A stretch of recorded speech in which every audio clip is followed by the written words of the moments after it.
this video I'm going to be sharing with you some practical tools that you can apply as a parent if you've got kids that are struggling with anxiety or low mood or just feelings of overwhelm. I'm doing this video because I got a call from a distressed parent who has their son booked in with me next week for anxiety, and she's just asking me, is there anything that I can do in the meantime, because I feel powerless, I feel hopeless, and I don't know whether I'm saying the right thing or whether I'm saying the wrong thing. Is there a better way to talk to them? If this sounds familiar, then remember, this doesn't reflect on you as a parent. The most important thing that you can keep in mind is your intention. When your intention is pure and you're connected to your intention, you'll communicate with them better. And most people are going in trying to talk to their kids, and they're trying to use techniques and tools and say the right thing or the wrong thing. But if you're connected to your intention, that's what's important. That's the most important thing. So to connect to your intention, you just ask yourself this question: are you genuinely trying to add value to their life? Because that's what's important. And once you know your intention, it's just a matter of updating your communication skills. I'm trained in persuasion and influence, so I'm going to be giving you some practical tools and tips that you can take away and start to use, and just keep in mind.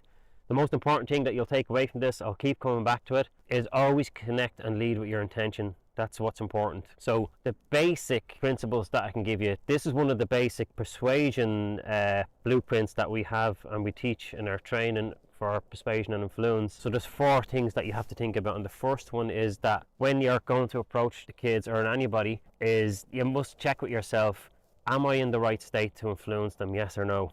And if the answer is no, can you get yourself in a better state? So you check how you're feeling first. You don't want to be going in and trying to talk to them when you're feeling agitated and stressed and fearful and frustrated, because it's important that you go there first, that you're in the right place in order to lead them. So question number 2 you ask yourself is the person themselves, is the kid or the person that you're going to talk to, are they in the right state to be influenced?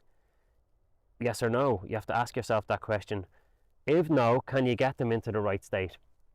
And if they're in the right state, they'll be more open to what you're saying. If they're in a bad mood, remember, a mood is a filter. So if somebody's in a bad mood, they can't see good stuff. So you ask yourself the question, can I change their mood? If no, you kind of evaluate and think whether you're going to go ahead and try and influence them or not. And if you can't, just maybe there's a better time. So that's actually question number 3, which is this the right time, or will there be a better time? Sometimes it's not the right time, you know. So I had a mother who son finished the exams and they were out celebrating. At the meal she said, oh, this is great, now you have to think about your career. And that got him all stressed out and anxious and overwhelmed. So it wasn't the right time to do that. So you just check with yourself, is this the right time? And the right place is number 4. Is it the right place?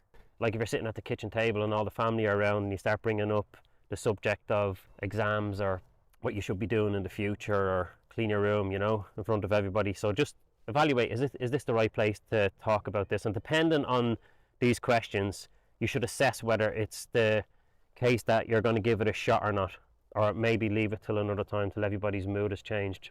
And these are the simple things that people don't check in on. So I'm going to give you some other little simple tips that you can actually use and apply, that you can keep in mind, is your tone.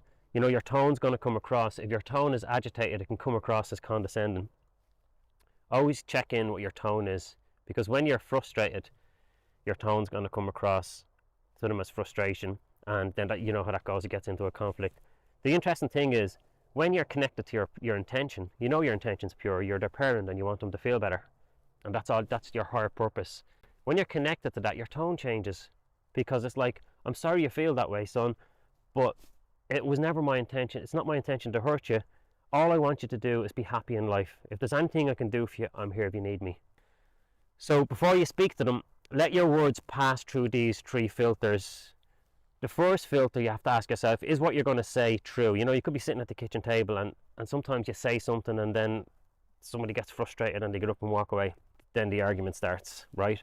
So the first thing you have to ask yourself, before you say it, let your words pass through these 3 filters. Is it true? Is what you're going to say true? And even if it is true, is it kind? Is what you're going to say kind? And then the third filter is it necessary? Is it necessary to say what you're going to say? And sometimes it's not what you say that matters, it's what you don't say that matters. And thank you for sharing this time with me. Remember, click on the like and share button as well if you think other people might get value from this, other parents. There's a lot of people struggling with this particular subject. So click like and share it with other people. And if you have any questions, you can go onto the website, or you can send me an email, and I'll get back to you as soon as I can. Thank you very much, and I look forward to hanging out with you again soon.